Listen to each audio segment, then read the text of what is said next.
Oi, gente, eu tô aqui nesse cenário incrível produzido pela nossa artista plástica e cenógrafa Andressa Carvalho. O cenário é o seguinte, é um fundo preto com duas telas verticais com cores vibrantes e sobre as cores tem duas mulheres desenhadas na silhueta com cor preta e uma mulher em cada tela. Eu sou a Cíntia Jardim, sou uma mulher cis, tenho os cabelos compridos e pretos e lisos. Estou usando um óculos com armação preta. Estou de batom vermelho para destacar o meu sorriso, que eu gosto bastante. E eu estou usando um vestido azul turquesa. Bom, além de cantora, compositora, eu sou mãe, sou publicitária e sou produtora cultural. Eu idealizei o Cantautoras do Vale, convidando as mulheres que eu admiro. E o vídeo de hoje, você vai escutar um pouquinho das histórias de cada uma. Você vai receber dicas valiosas de cada uma. É uma rede de apoio para mulheres, principalmente as mulheres da música. Acompanhe com a gente.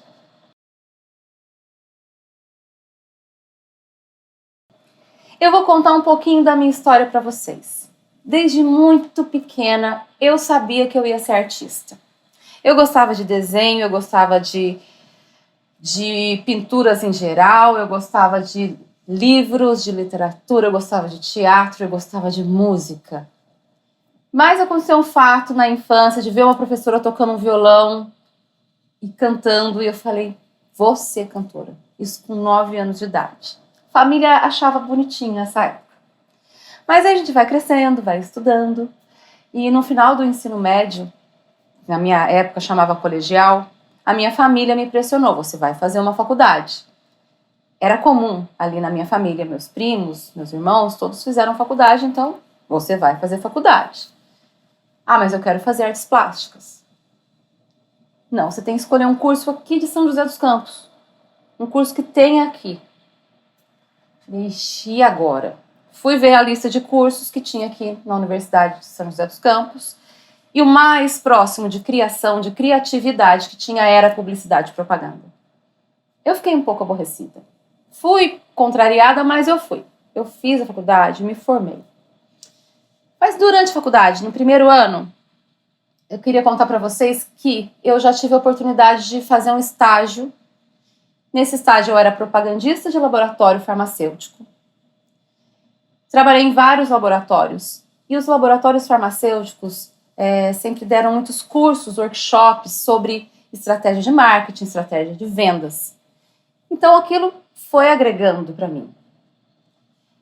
E eu levei as duas carreiras concomitantes ali. Só que na faculdade também eu conheci músicos tocando no barzinho da faculdade. Não sei por que coloca bar na frente da faculdade, né? Pra gente é uma tentação. E a música que estava lá um pouquinho adormecida, ela começou a pulsar. Eu comecei a dar canja em bar com esses músicos, comecei a procurar outros músicos, virei cantora. Fui atrás de aula de canto, comecei a cantar e ou seja, eu fiquei com 2 profissões, levando ao mesmo tempo, tive filho e fui seguindo. Mas chegou um ano lá que foi crucial, que eu tomei a decisão. Eu vou viver só de música. É isso que eu quero. É isso que eu sou. É isso que eu pulso. Mas eu não tive apoio nem de família, nem de amigos e tão pouco dos músicos. Foram pouquíssimos músicos que acreditaram em mim enquanto cantora e enquanto compositora. Hoje, olhando para trás, eu vejo aquela menina lá, com medo, insegura, e que mesmo assim teve coragem e encarou aquilo. Eu sempre me enxerguei com uma certa fraqueza, com autoestima baixa, mas hoje, com 42 anos, olhando para aquela menina, eu tiro meu chapéu e falo, você foi muito empoderada, você foi atrás do que você queria e você conseguiu.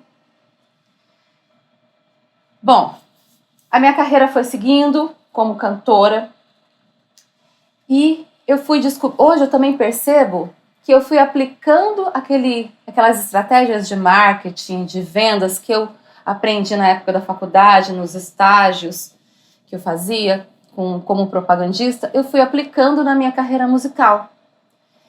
Mas super de forma inconsciente, não foi uma coisa pensada, foi uma coisa que já estava dentro de mim pela profissão e pelo relacionamento com as pessoas. Eu fui aplicando, fui traçando metas. Eu fui traçando metas assim, quantos shows eu quero ter na semana, até quanto tempo meu cachê vai ficar esse tanto, quanto tempo ele vai subir, para escolher o perfil do meu cliente. E eu fui focando nisso para minha carreira e expandindo aos poucos. Não foi fácil. Falando assim, né? Vivendo tudo que passou, parece que foi fácil. Não foi fácil. E teve o fato, né? Que deixou tudo muito mais difícil. Que eu passava por um relacionamento extremamente abusivo. Que fazia que o meu foco ali na minha carreira e nos meus filhos ficassem bem distorcidos. O meu foco ficava na sobrevivência e no sustento dos meus filhos. Então, por mais que eu tentasse, eu pedalava, eu sentia que eu não saía do lugar. Os últimos 2 anos do meu relacionamento abusivo, eu fiquei pensando assim, colocando na balança, eu preciso ter coragem para ir embora ou eu preciso de resignação para ficar? Porque quem está num relacionamento abusivo começa a se acostumar e achar normal aquela condição. Eu acostumei com aquilo. Então, às vezes, eu me sentia culpada, achando que eu fiz algo para aquilo ficar cada vez pior, para ser sempre agredida. Nem que fosse moralmente, psicologicamente.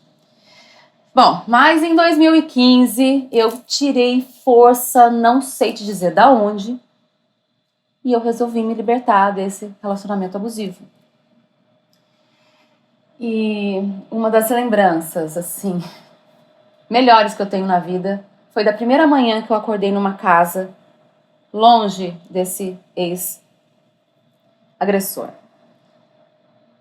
A paz, o silêncio, meus filhos dormindo e uma paz infinita, absurda.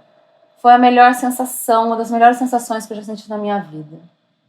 E nesse mesmo período, quando eu tomei essa decisão de me libertar, eu tomei a decisão junto de arrumar a minha vida burocrática, CPF errado, título de eleitor, carteira de habilitação vencida, não tinha mais conta em banco. Eu fui ajeitando um por um, com um sacrifício. Não é fácil quando você deixa tudo desandar. E uma das coisas que me deixou, que me empoderou realmente foi quando eu abri o meu CNPJ. Eu abri o MEI. E eu quero falar mais um pouquinho sobre isso. Bom, o que é MEI? Microempreendedor individual. É uma empresa, é uma opção de empresa simplificada para você que quer trabalhar por conta própria e ao mesmo tempo sair da informalidade. Você vai estar recolhendo imposto. Então, o recolher imposto também significa que você vai ter direitos. Você pagando a MEI, você vai ter inúmeros benefícios, tá? Mas, e esse imposto é caro? Não, ele é uma taxa fixa mensal, que vai variar da sua categoria. Por exemplo, na música, a gente vende e entrega serviços, tá? Então, é uma taxa fixa por mês que não é muito cara, que se chama DAS, tá? O importante dizer sobre os benefícios. O que você vai ter direito? Você vai ter direito à aposentadoria, você vai ter direito ao auxílio-doença, auxílio-maternidade, pensão por morte, beneficiando seus familiares, né? E aposentadoria por invalidez, inclusive. Então, eu acho que, além de todos esses benefícios, enquanto cantora, enquanto musicista, instrumentista, eu posso utilizar o CNPJ passando mais credibilidade para os meus clientes. Eu posso traçar metas. No meu caso, né? Eu tracei metas. Eu quero este perfil de cliente. Eu quero trabalhar com eventos corporativos. Eu quero trabalhar dentro de hotel. Esse tipo de cliente, a contratação é somente via nota fiscal. Eu acho, inclusive, que todos os bares e todos os restaurantes com música ao vivo deveria adotar esse sistema de nota fiscal, porque é bom para todos os lados, certo? Bom, além disso, além de passar credibilidade, você não tem imposto por cada nota que você passa. Se você não passar do seu limite anual, que esse ano está para mudar, então eu prefiro não falar os números, eu prefiro que você pesquise, né? A gente tem um limite anual para gastar, você não paga nenhum imposto e continua nessa categoria de Simples Nacional, tá? Tá, e para abrir a MEI, é difícil? Não, para abrir o MEI, inclusive. Para abrir o MEI, você pode abrir pela internet, no portal do empreendedor. O que você vai precisar? CPF, título de eleitor, comprovante de residência ou do local que você quer fazer o seu negócio e de um número de telefone. Ponto. Você precisa pagar contador? Não necessariamente. A burocracia é muito simples, ok? Então, o primeiro passo para profissionalização da música é ter o seu CNPJ, tá? Então, a nossa categoria artística, classe artística, de uma maneira geral, é todos os trabalhadores de cultura, os produtores, todo o pessoal de São Paulo, o grupo Lá Sou Um de 11 milhões da cultura, todo mundo bate nessa tecla. Vamos sair da informalidade para a gente ter mais força e poder melhorar a nossa carreira. Outras questões importantes que vão te auxiliar na sua carreira com a música. Encontrar o seu nicho. Eu quero trabalhar na música, mas exatamente em que foco? Tem várias possibilidades. Você pode dar aula, você pode ser músico de gravações e estúdios, você pode ser músico que toca ao vivo. Aí fica bem vasto, né? Você precisa definir o seu estilo, nicho e público-alvo para que você possa saber se vender melhor. Mas não é uma coisa que a gente começa fazendo logo no começo da carreira. A gente vai se construindo, vai se descobrindo enquanto artista, enquanto musicista, enquanto cantora, compositora, enfim, o que você quiser ser. Tá? Eu acho que o importante é a gente sempre ter material sobre o nosso trabalho. Existem 2 materiais muito importantes que vocês precisam ter sempre. Um currículo atualizado e um portfólio atualizado. Qual a diferença? O currículo é o seu histórico escrito.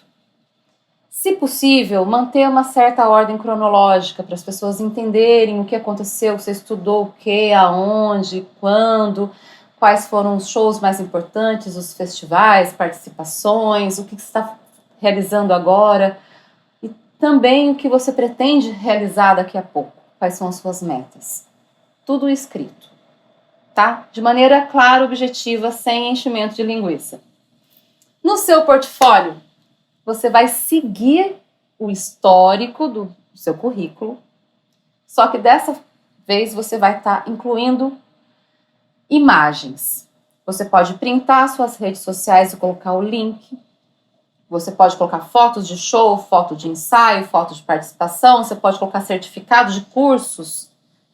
É visual, é para encher os olhos do seu cliente. Bom, para fechar, o que eu gostaria de entregar para você, mulher que trabalha ou quer trabalhar com música, eu gostaria de falar da minha paixão atual, que são os projetos culturais. Primeiro ponto, existe uma grande diferença de ter uma ideia e de ter um projeto. Porque é muito comum alguém falar, eu tenho um projeto aqui, parará, porque ele é assim, assado. O projeto cultural envolve muitas coisas.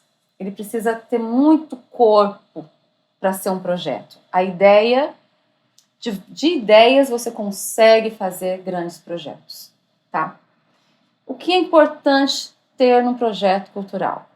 Primeira coisa, você precisa conseguir falar sobre o seu projeto com clareza, de forma simplificada.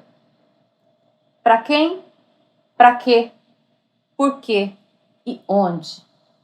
Onde eu vou entregar esse projeto? São pontos cruciais.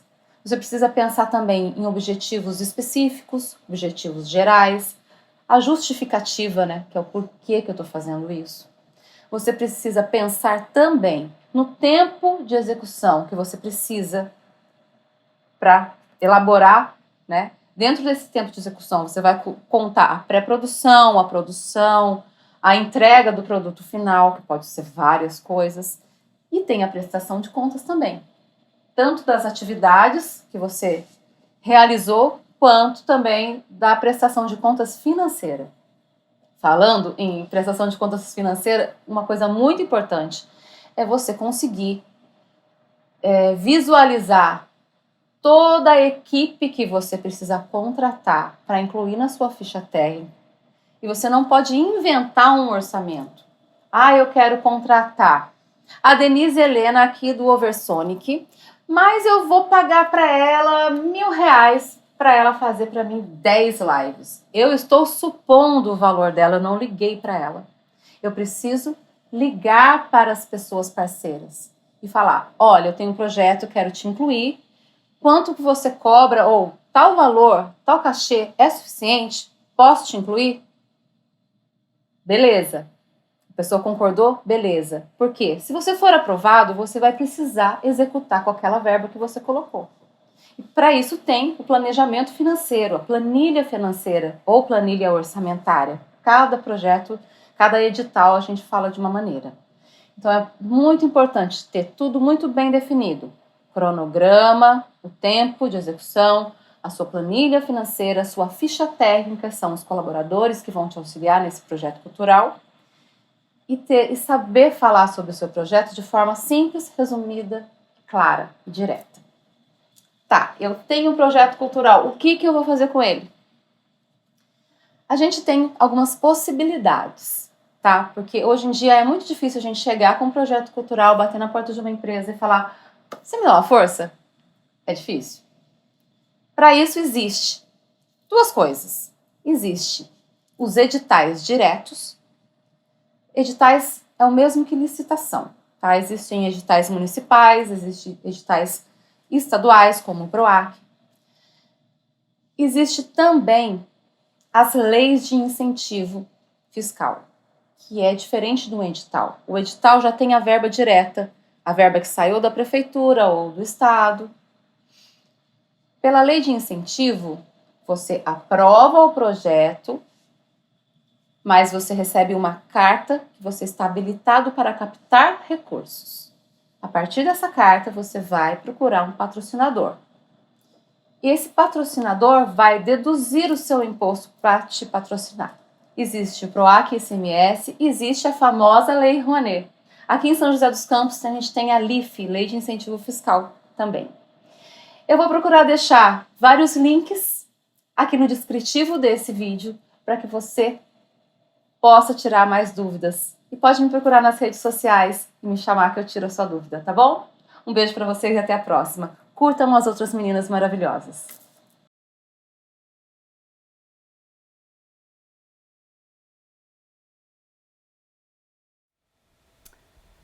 Oi, meu nome é Lígia Camada, eu sou uma mulher cis bissexual. Eu tenho um tom de pele moreno, que é uma mistura de branco e amarelo. Meu cabelo está preso, rabo de cavalo, é meio descolorido. Tenho traços orientais, então meus olhos são puxados. Eu tô com um acessório de um colar preto e prateado e uma camisa verde e preta. Eu vim aqui contar um pouquinho para vocês sobre a minha carreira, sobre como eu comecei. E para iniciar essa conversa, eu gostaria de ler um trecho de um livro que eu estou lendo agora, que se chama A Experiência Zapatista, Rebeldia, Resistência e Autonomia, da editora N-1. É uma capa bem colorida, né? Os zapatistas e as zapatistas são os povos originários do México. E eu vou ler esse trecho para vocês. Não foi nos livros escritos, mas nos que ainda não foram escritos e que já são lidos há gerações, que as e os zapatistas aprenderam que, se você parar de raspar a fenda, ela se fecha. O muro se regenera sozinho. Por isso, é preciso continuar sem descanso, não apenas para aumentar a fenda, mas, sobretudo, para que ela não se feche. E se não há fenda, pois bem, fazemos uma. Raspando, mordendo, chutando, golpeando com as mãos e a cabeça, com o corpo todo, até causar na história a exata ferida que somos. A partir desse trecho, eu queria começar contando, né, que nós, mulheres da música, né, estamos aqui nesse projeto Cantautoras do Vale. E para a gente começar, né, para a gente decidir fazer uma carreira e tocar e cantar, a gente precisa estar constantemente abrindo essas fendas, nesses muros que a gente encontra. Então isso para mim é muito importante falar, porque eu acho que é uma forma de resistência que a gente tem exercitado sem descanso. E eu comecei muito cedo na música. Meu pai era músico, né? Ele teve 2 filhas e acabou parando de tocar profissionalmente para poder sustentar a família e tal. Mas eu comecei a tocar muito cedo com meu pai em casa. Tocar não, mas cantar, né? Só que como meu pai tocava também violão, eu comecei muito, muito cedo a tocar com ele, né? E aos 14 anos, eu fiz meu primeiro show pela escola que eu estudei em Sorocaba. Então eu fiz o primeiro show no Teatro Municipal de Sorocaba e a partir daí eu comecei a pegar realmente o gosto por aquilo, né? De cantar, de estar no palco, de compor, inclusive. Eu comecei muito cedo a escrever poesias. E sempre os temas, quando eu encontrei o livro, né, o caderninho que eu escrevi as poesias desde tão cedo, né? Eu acho que eu tinha entre 13 e 14 anos, se eu não me engano. Eu encontrei esse caderno e as primeiras poesias que eu escrevi foram da minha revolta como criança para adolescente, das injustiças que eu via com o povo originário, com os povos pretos. E isso estava dentro da minha poesia desde muito cedo. E encontrando aquilo também foi uma forma de reconhecer que a minha forma de compor, a minha forma de fazer música, sempre tem algo envolvido que tem algo social, algo político, algo de um questionamento, né? Recentemente, há uns anos atrás, eu entrei nessa questão também das mulheres, do feminismo, e de estudar também, né, as feministas brancas, feministas pretas, sobretudo, e começar a entender, né, o que esse sistema patriarcal capitalista fez e faz com a gente, para transformar isso em algo novo. Para transformar isso em algo novo, a gente precisa destruir as bases que estão lá tão fixas, né?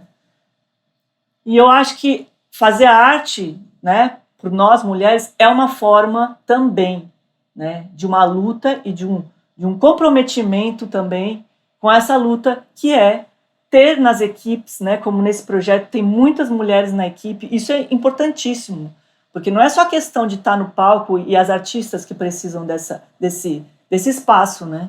São todas as mulheres que estão envolvidas nesse processo, né?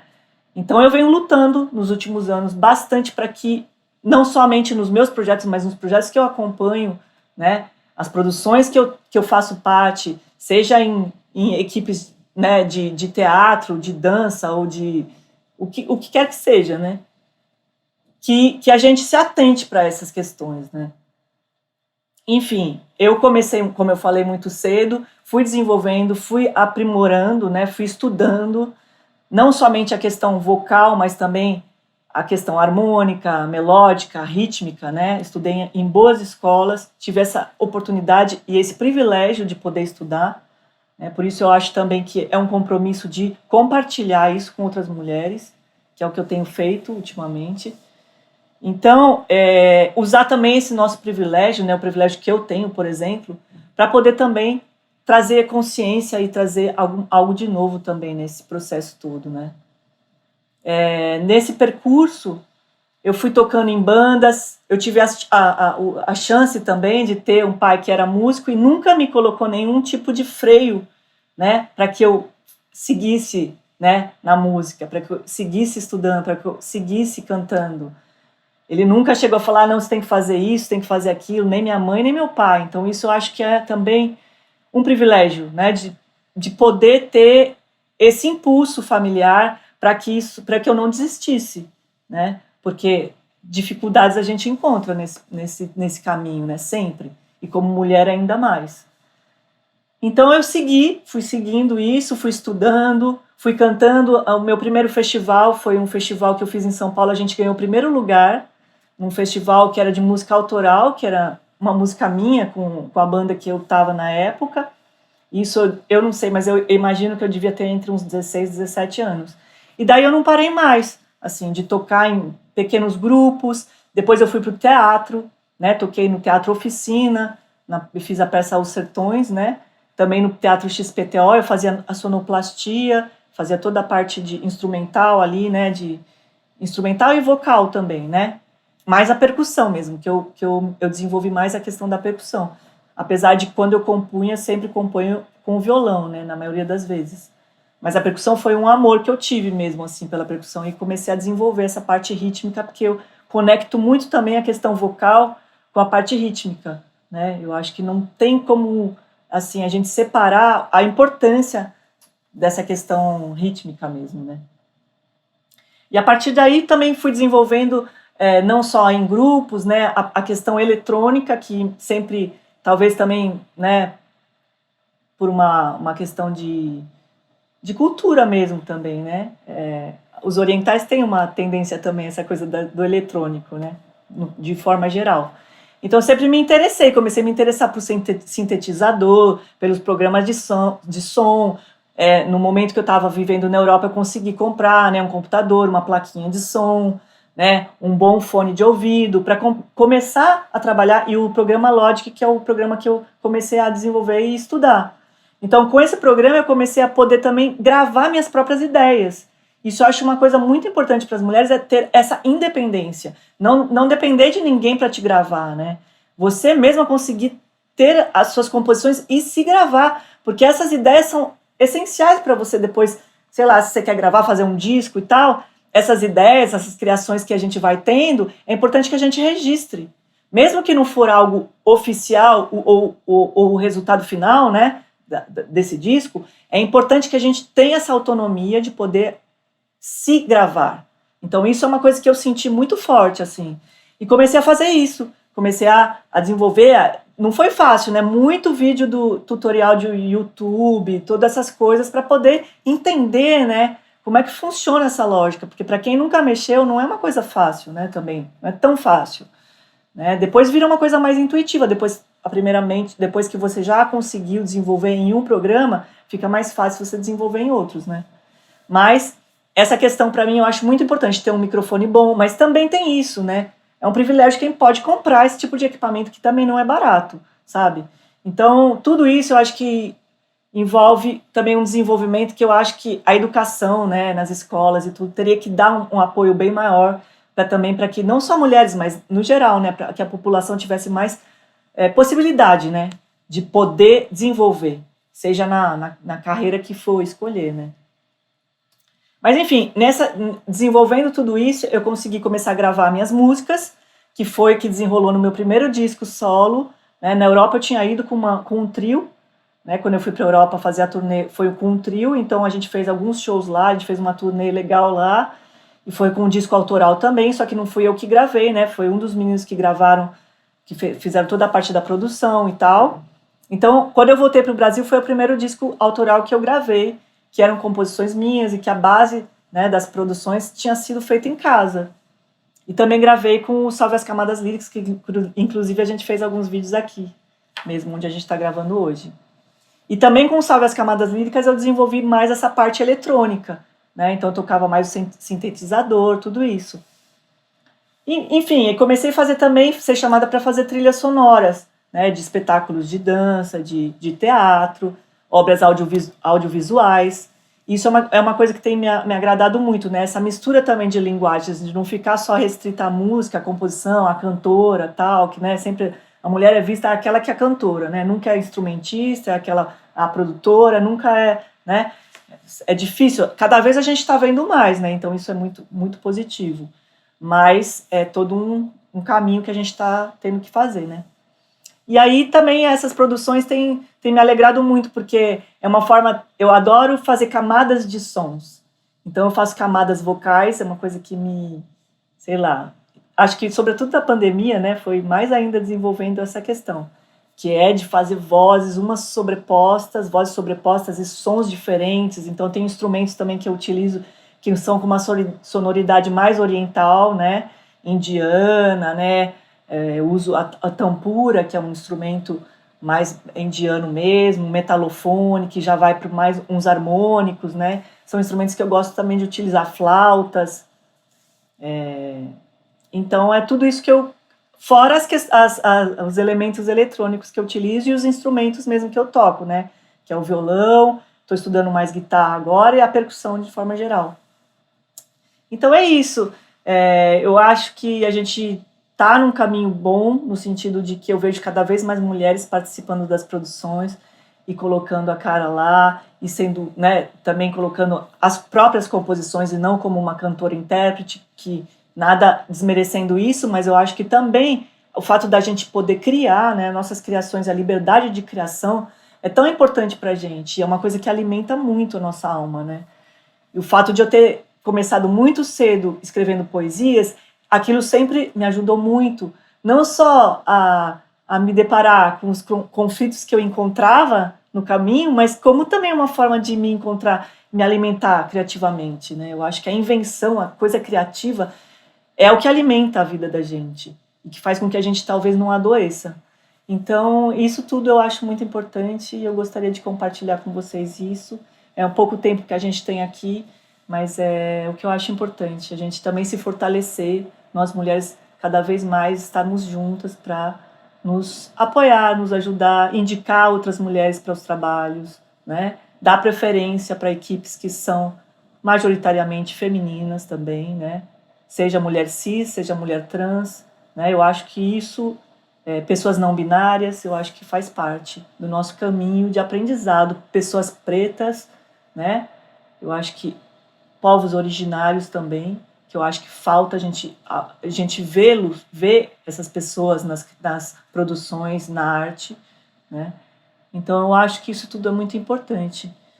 Pessoas com deficiência, trabalhei durante quase 9 anos num festival Orphée na França, que é um festival de arte profissional que engloba todas as linguagens e que todos os grupos tinham alguma pessoa com deficiência, seja auditiva, seja qual tipo de deficiência fosse, era um festival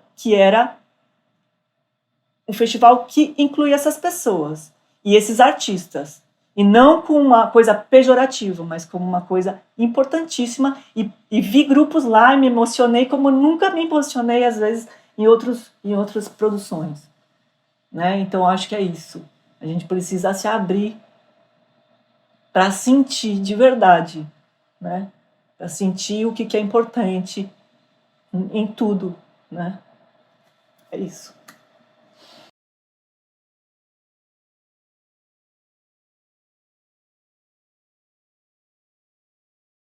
Eu sou Bidu Soul, sou cantora de blues, sou mulher, tenho a pele clara, estou usando um chapéu preto, um cabelo solto, ondulado, cabelo castanho na altura dos ombros, um colar de prata, uma blusinha rosa, várias pulseiras e vários anéis, um cinto com uma fivela de prata e uma saia preta. Bom, eu vou fazer uma pequena introdução nesse universo que eu acho importante ressaltar. O blues, a palavra blues, ela existe muito antes de existir o estilo musical, né? Eles usavam esse termo para nominar alguma coisa, um sentimento muito profundo, muito triste, uma vida sofrida, uma vida muito dura. Então eles usavam isso para definir, ele tem uma vida blues. Então mais tarde foi associado a esse estilo musical que nasceu nas plantações de algodão com os escravos vindo da África, né? Então é uma música que tem um sentimento, uma tristeza muito profunda. E eu cantar essa música aqui do outro lado, é uma singela tentativa de homenagear esses grandes ídolos que fundaram um estilo musical tão importante na história da música e que influenciou muitos outros estilos. Então, assim, não está na minha pele, não está na minha história, mas de alguma forma bate aqui. Então, é uma singela homenagem. As mulheres no blues é um caminho tão pesado quanto o sentido literal da palavra, né? Ali no final da Guerra Civil, quando os escravos já tinham sido emancipados, né, que os negros sentiam a necessidade de reforçar de afirmar essa alegria, essa felicidade, porque estavam livres, né, e começaram a surgir as juke joints, né, que eram os lugares onde os negros se encontravam para se divertir, né, para beber, fumar, tocar, dançar. E todo mundo cantava, né? Mulheres e homens, todos cantavam, né? Era da cultura deles, né? Desde sempre, né? Desde quando veio da África e quando foi fundida com a cultura nos Estados Unidos, no sul dos Estados Unidos. Então, começaram a surgir as bandas itinerantes, né? E as mulheres, elas viram ali uma oportunidade de tentar buscar alguma coisa melhor para sair dali do lugar onde elas estavam, que era muita miséria, muita fome, onde matavam, os negros eram linchados por coisas muito pequenas e as famílias eram muito numerosas. Então, quando elas viam essas bandas itinerantes, elas viram uma oportunidade de tentar a sorte de uma outra forma. Mas esse caminho foi muito difícil. Quando elas resolveram seguir essas bandas, né, elas sofreram violência doméstica, violência sexual, até pelos próprios parceiros, né, por conta do machismo. Muitas caíram na prostituição. Então, assim, foi um caminho muito difícil, né, para as mulheres. Até a primeira gravação de uma mulher na rádio, onde um produtor viu que aquilo funcionava, que aquilo era comercialmente, chamava a atenção das pessoas, né? Então, nunca foi assim que, tipo, vamos abrir um espaço para as mulheres, vamos convidar as mulheres. Nunca foi. Foi porque foi muito difícil chegar até ali. E quando chegou, alguém se ligou que comercialmente chamava atenção. E eu acho que, assim, até hoje é muito assim, né? A gente vem brigando por esse espaço, né? Nunca foi um espaço que nos foi convidado, né? Nos foi aberto. Então, assim, nunca foi... eu acho que tenho me destacado nessa cena por mais uma questão de teimosia mesmo. E, assim, eu tive a sorte e o privilégio de conhecer um grande amigo nessa caminhada, que foi o Lancaster, que ele, um dos únicos que me deu a mão, assim, no começo, que acreditou em mim. E aí, através dele, eu consegui lançar o meu primeiro álbum, que é o primeiro álbum autoral de blues tradicional lançado por uma mulher no Brasil. Então, assim, só por esse fato você já vê a questão o espaço que a gente tem, né, nessa cena.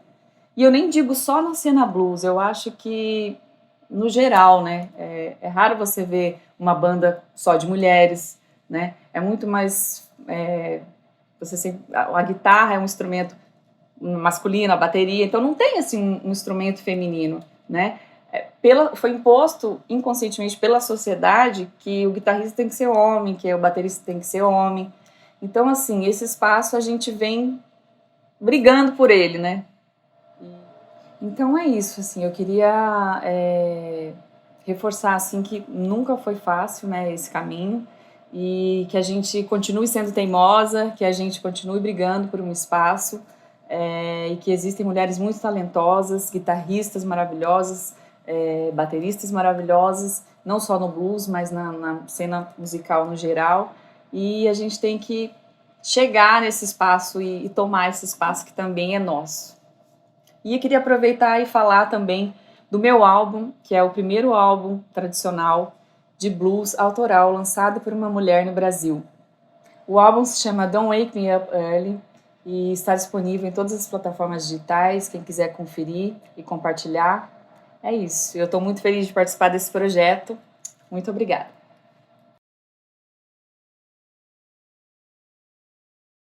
Meu nome é Julie Ramos, eu sou uma mulher branca, com cabelo ruivo, ondulado, na altura dos ombros. Tô com uma maquiagem bem leve. Tô vestindo um cropped colorido e calça jeans. Então, O meu tópico aqui para passar para vocês é sobre releituras. O que levar em consideração quando a gente fazer uma releitura de uma música, né? Interpretar ela do nosso jeito e como isso pode agregar também para nossa música autoral. Então, a primeira coisa que eu levo em consideração com relação às releituras é pensar por que a gente quer fazer uma releitura. Eu gosto de partir do propósito, do porquê que você quer fazer isso. Sempre que eu penso numa releitura, eu quero amplificar uma música que mexe comigo. Então, basicamente, esse é um dos meus grandes propósitos como cantora, como artista da música, é amplificar uma coisa que quando eu ouço eu fico tipo, caraca, que música incrível, e eu quero fazer com que as pessoas sintam isso também, só que a partir da minha impressão, da minha interpretação da música. Então, basicamente, é você fazer uma coisa que é verdadeira para você, que faz sentido. Quando a gente faz uma releitura, é importante que a gente entenda aonde que a nossa voz ela brilha mais, né? Então, desde o momento que a gente escolhe o tom de uma música, até de fato a mensagem que a gente vai passar, porque, assim, isso vai transparecer para o público. Então, entenda também se essa música que você está se propondo a interpretar, se ela está de acordo com a sua técnica vocal atual. Não tô querendo ser chata, é só uma questão da gente, de fato, passar uma coisa pro público que a gente vai dominar bem. Então, eu acho que isso é muito importante. E a linha é muito tênue entre a gente ficar num território muito seguro também e a gente querer arriscar. Mas, para isso, a gente tem que realmente experimentar, olhar para dentro e entender quais são as músicas que se dão melhor com a nossa técnica vocal, com o nosso timbre. É um trabalho de autoconhecimento, assim, como tudo, eu acho que na música. Outra coisa que a gente tem que ter em mente do porquê fazer releituras é para crescer o nosso público, né? Não adianta a gente se enganar achando que a gente só faz coisas porque sim. Eu acho que o propósito de muitas pessoas é conseguir alcançar mais fãs, para que a gente possa ter uma carreira mais sustentável, com um reconhecimento maior, porque isso vai possibilitar você a fazer mais coisas e, de fato, ter uma carreira sustentável. Então, é importante que você entenda o que funciona melhor com o seu público. Isso você pode fazer muito facilmente, filtrar isso com o Instagram, através da ferramenta Insights. Então, lá você consegue ver como que os seus vídeos eles performaram, por exemplo, né? Em termos de compartilhamentos, em termos de pessoas que salvaram aquele vídeo. Os comentários também são muito importantes e as curtidas também, mas eu diria que o mais importante para você entender como que o seu vídeo bateu para as pessoas, digamos assim, são as quantidades de vídeos salvos e os compartilhamentos, porque são indicativos de que realmente aquilo fez uma conexão com aquela pessoa, que fez ela querer compartilhar, que fez ela querer salvar aquele conteúdo para depois ela ver ou para mostrar para alguém. Então, é importante que você veja nos vídeos que você já lançou, nas leituras de músicas que você já fez, quais que funcionaram mais para o seu público e procurar fazer mais conteúdo disso, porque daí a chance de você cativar ainda mais o público e crescer ainda mais esse público é muito grande. Outra coisa que é preciso levar em conta quando a gente faz a releitura de uma música é se essa música dialoga com os seus futuros lançamentos. Isso é uma maneira muito legal de você já preparar o seu público para ouvir as suas músicas, as músicas que você vai lançar no seu tempo. Mas se você tem um lançamento, por exemplo, esse ano, eu, Julie, vou lançar 4 singles. Então, eu já estou pensando quais releituras eu posso fazer que vão preparar o meu público para ouvirem esses singles, para entenderem a minha onda, para reforçar a minha marca. Então, as releituras também podem ser usadas estrategicamente para linkar o teu público à sua música autoral. Ainda sobre a escolha da releitura que você quer fazer, eu vou dar uma dica. O que eu faço? Quando eu escuto uma música que mexe comigo, eu coloco numa listinha. Eu tenho a minha listinha de músicas que arrasam o meu coração lindamente. E eu gosto de escolher uma música ali para aquela semana ou 2 semanas que eu fico brincando com aquela música. Eu fiz isso com a música Gatas Extraordinárias, que ficou muito conhecida na versão da Cássia Eller, né, que é do Caetano, mas a Cássia lançou essa música e eu fiquei brincando com ela por bastante tempo. Lancei um vídeo que performou muito bem nas minhas redes com o meu público. Outro vídeo que eu consegui brincar bastante, tive um resultado muito legal, foi a música consagrada The Scientist, do Coldplay, que, poxa, brincando ali eu fiz um arranjo diferente e consegui ter um feedback muito legal, um retorno muito bacana do público e acho que foi fruto de ter brincado um pouquinho, me permitido ali e fazer um vídeo bacana. E isso é importante levar em conta também, que seu vídeo seja bem iluminado, que não tenha barulho e ruídos de rua e coisas assim. Eu diria que iluminação, o silêncio ali do ambiente são uma das coisas mais importantes na hora de apresentar o seu material. E uma coisa muito, muito, muito importante que você precisa usufruir dessa ferramenta, são as legendas. Além de tornar o seu conteúdo muito mais acessível, você vai fazer com que as pessoas entendam melhor, sei lá, a mensagem daquela música, por que você escolheu. É besteira não usar esse recurso, então não deixem de legendar os seus vídeos. Tem muitos aplicativos que ajudam a fazer isso de uma maneira bem fácil. Então, não só o TikTok e o Instagram, por exemplo, mas o InShot e o CapCut são alguns aplicativos que vão te ajudar a legendar os seus vídeos de uma maneira bem tranquila. Por fim, eu quero fazer algumas considerações sobre essa grande demanda que a gente tem hoje em dia de produzir conteúdo em prol do público, em prol da plataforma. Eu acredito que a consistência, de fato, é o segredo. Mas também não acho legal a gente ficar se forçando a fazer todo o dia ou toda semana, porque cada um tem o seu ritmo, certo?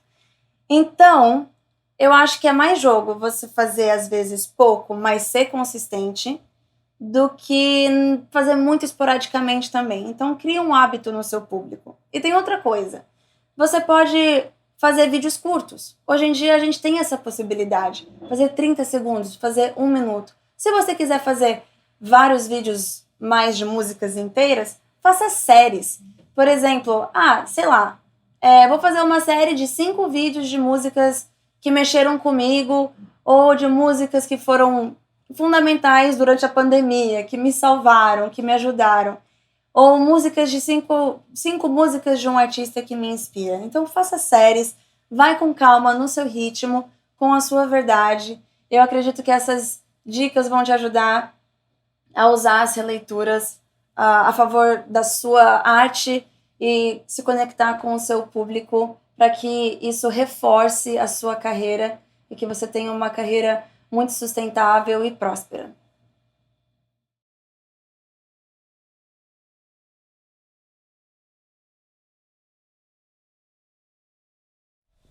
Olá, gente! Eu sou a Maís Ohashi e eu sou uma mulher cis pansexual.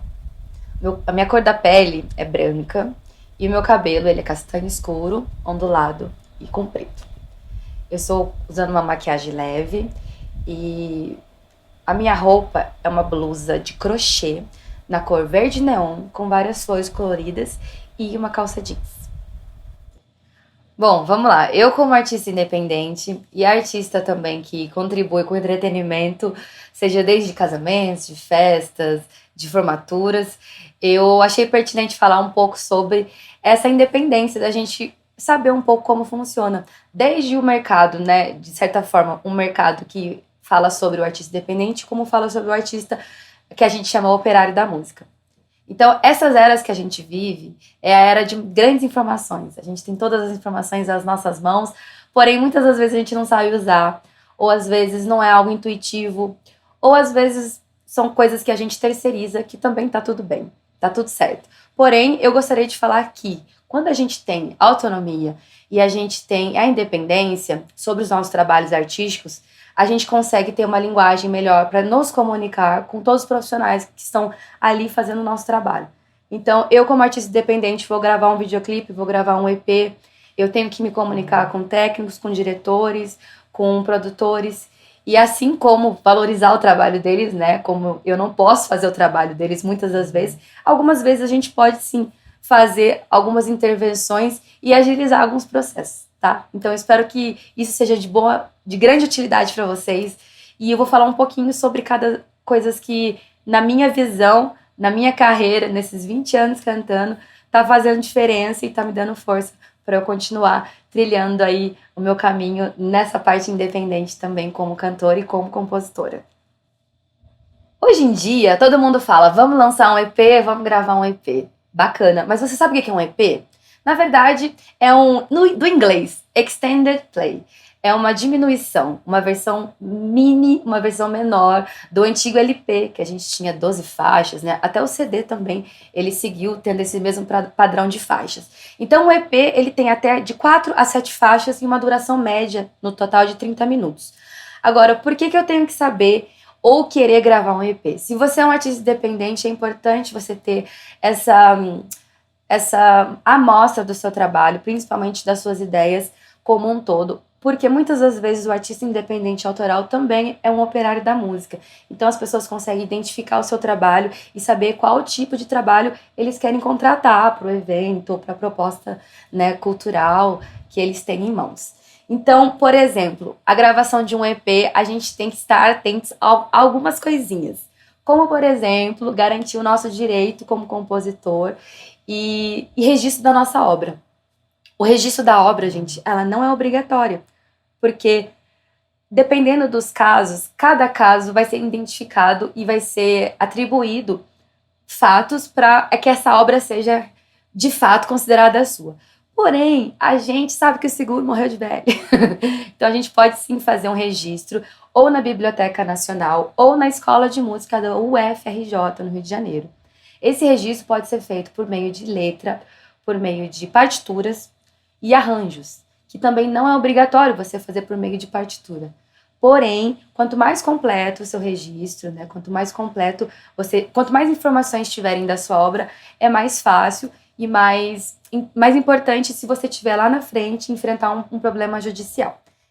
Então a gente vai deixar na descrição do vídeo o site da Biblioteca Nacional e o site da Escola de Música UFRJ, para que quando você entrar lá e você clicar aqui na descrição desse vídeo, você consegue ver os passos corretamente para você fazer a inclusão das suas obras e obter esse registro oficialmente. Outro ponto importante é lembrar que hoje a gente conta com um órgão regulamentador de distribuição. Ele arrecada e ele distribui os direitos dos compositores, dos artistas, né, das músicas tocadas em todas as plataformas, em todos os lugares. E esse órgão se chama o ECAD.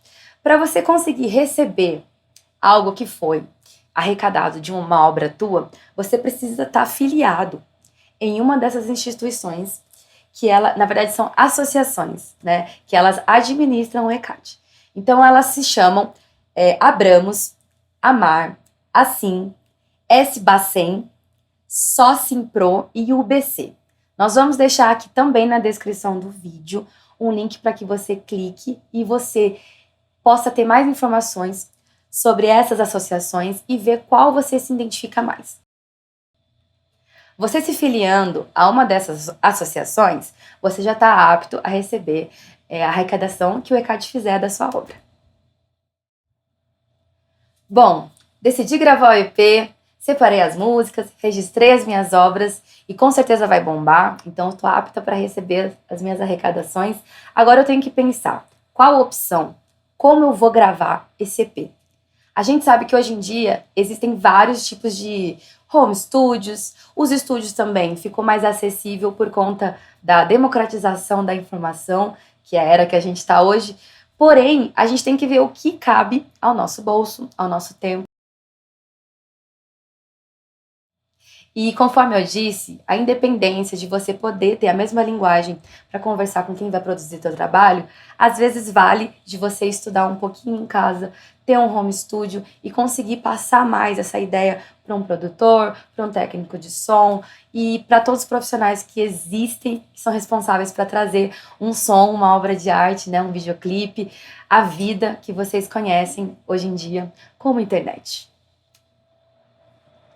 Então, para você que decidiu fazer o home studio, ou seja para estudo, ou seja para realmente valendo captar sua voz, fazer o seu material e jogar nas redes, você vai precisar de alguns equipamentos, sendo ele um computador, uma interface, que eu vou explicar para vocês o que é cada coisa, um DAW, que é um Digital Audio Workstation, um microfone, obviamente, né, porque a gente está direcionando esse vídeo para cantores também, em especial, e a monitoração, tá bom? Vou falar especificamente cada um desses tópicos para vocês.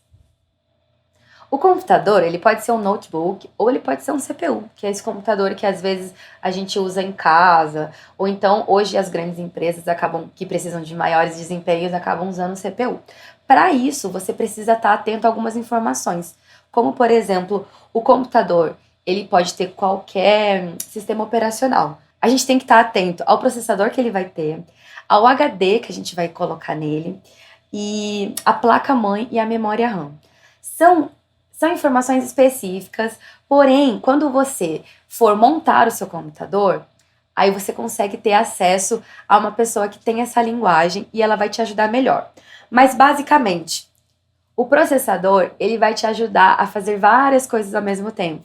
E quando a gente está mexendo com áudio, a gente precisa de um processador um pouquinho mais rápido, para que você não, por exemplo, você coloque o áudio para escutar e você demore para escutar aquele áudio. Ou quando você vai captar, você vai escutar algo para você se basear e esse áudio chegar numa velocidade e você captar o áudio em outra velocidade. Aí você não consegue fazer um uso bacana do equipamento. Então, de acordo com o que as pessoas usam hoje em dia, o processador ele precisa ter 3 GHz ou mais.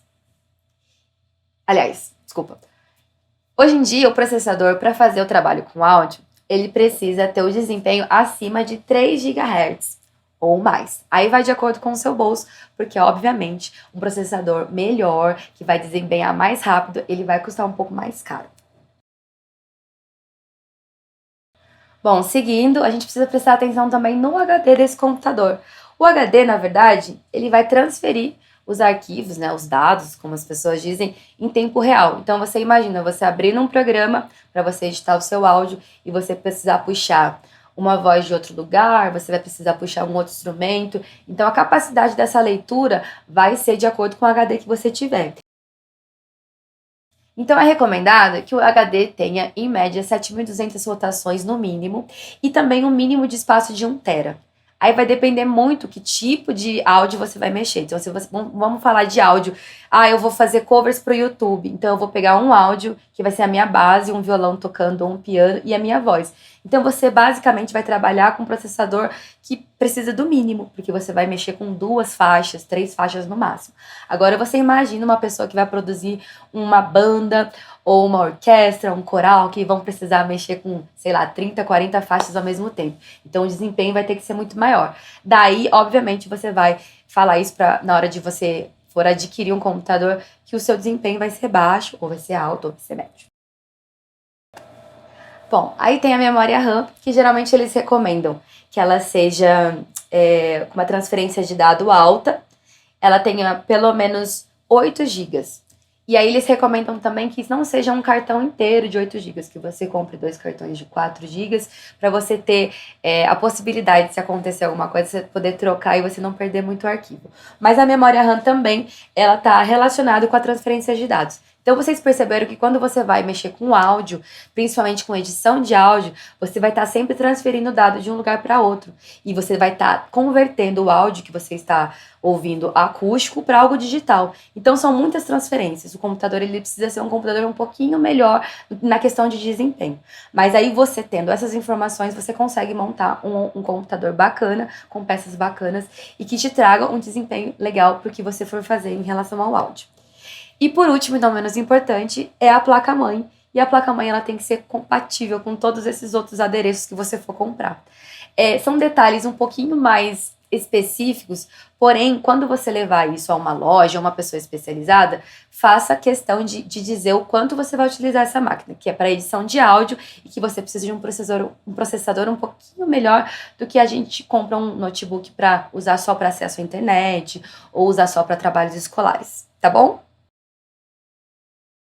Bom, montei o computador, agora eu preciso de uma interface. A interface nada mais é do que a placa de áudio, tá, gente? A gente vai ter que ter uma plaquinha de áudio separada para o desempenho ser melhor também. Hoje em dia existem várias marcas no mercado, então você pesquisa a que for melhor para o seu bolso e a que for melhor para o desempenho do trabalho como que você vai fazer. Como eu falei, se você vai utilizar só para gravações pessoais, gravações de guias, é um tipo de interface. Se você vai precisar gravar 8 pessoas ao mesmo tempo, 10 pessoas ao mesmo tempo, daí é um outro tipo de interface. E dependendo, também aí fica muito mais prático você terceirizar um trabalho desse. A gente está comentando mais sobre o quê? O artista independente poder fazer suas próprias gravações em casa. Então, geralmente vai ser de 2 a 3 entradas. Então, uma interface que você procurar, joga lá, interface de áudio, você vai encontrar vários preços e vários modelos e principalmente de vários tipos de desempenho. Agora temos o DAW, que é mais uma coisa importante para você montar o seu home studio. O DAW, ele é o Digital Workstation, Audio Workstation. Digital Audio Workstation. Que nada mais é que a ferramenta que você vai usar para fazer essas gravações, essas captações.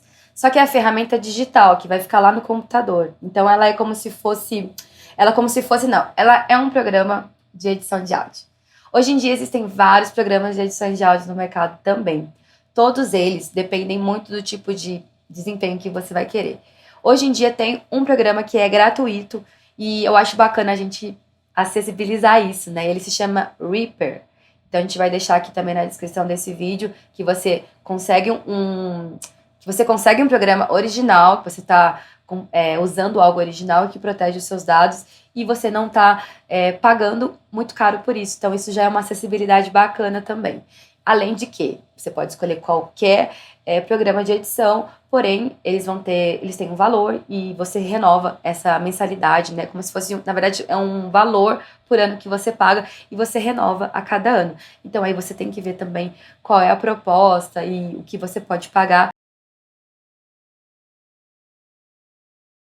Porque muitos desses programas de áudio, os valores são cotados em dólar. Então aí a gente tem que ver o que é acessível pra gente e o que não é. Bom, chegando nas últimas partes que são necessárias, você está quase montando o home studio, mas obviamente você precisa de um microfone para você transformar tudo que você faz, qualquer áudio, qualquer barulho, em ondas digitais, para você conseguir editar no computador. Existem inúmeros tipos de microfones no mercado, porém os mais indicados para captação de voz são os microfones condensadores e os microfones dinâmicos. A diferença deles é o tipo de isolamento que você vai ter na sua casa. Por quê? Se eu utilizar um microfone condensador, ele vai captar exatamente tudo ao redor. Então, se você tiver pessoas falando em outro cômodo, ele vai captar. Se você tiver uma ventoinha no computador que está fazendo muito barulho, ele vai captar. Se tiver ar-condicionado, ele vai captar. Então, depende da proposta do trabalho.